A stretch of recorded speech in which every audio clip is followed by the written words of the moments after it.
täällä kompuroit? Pitäisikö ottaa vähän iisimmin, jos ei pysy pystyssä? Joo, kiitos neuvosta. Tarvitko apua? No ei suura todellakaan. Jää, no mitäs mä nyt oon tehnyt? No mietipä sitä. Eikö mä sanoin, että nyt?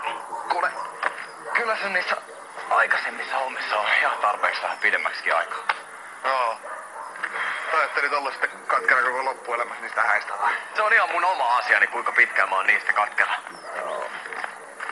Mä en kyllä ymmärrä, että mitä se Vilma sussa näkee. Mun pitäis tänään ilmoittaa, että tartuks Mä tulisin ainakin ihan hulluksi. Mites joku jaksaa kantaa tommoista ikiaikaista kaunaa jostain pikkuerehdyksestä? Mä en sanois toisen vaimon kanssa karkaamista missään pikku erehdyksen. No ei se nyt mikään sukseikaan oli, jätkä vaan valittaa. Että kuinka on huonosti kohdattu, uikuti. Ei ihme, että Vilma kyllästyy. Kari, mä varoisin nyt vähän sun sanojas. Tai mitä? Sen yri jätät sun toisenkin nilkan vai? Ärsyttää kattoo tämmöstä itkupilliä. Oikeesti, valita vaan koko loppuelämässä ja haikailla sen Vilman perään. Ei sus saa edes miestä vetää mua turpaa.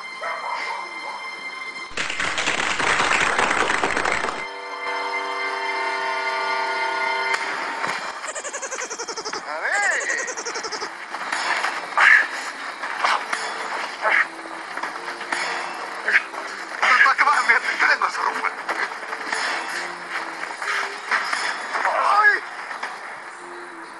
Ai! Sori.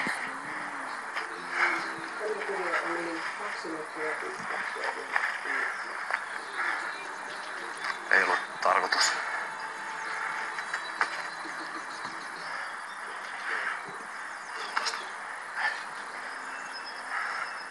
Ei tässä mitään. Meni vähän överiksi. Mä tätä kerjesin. Se on kyllä totta.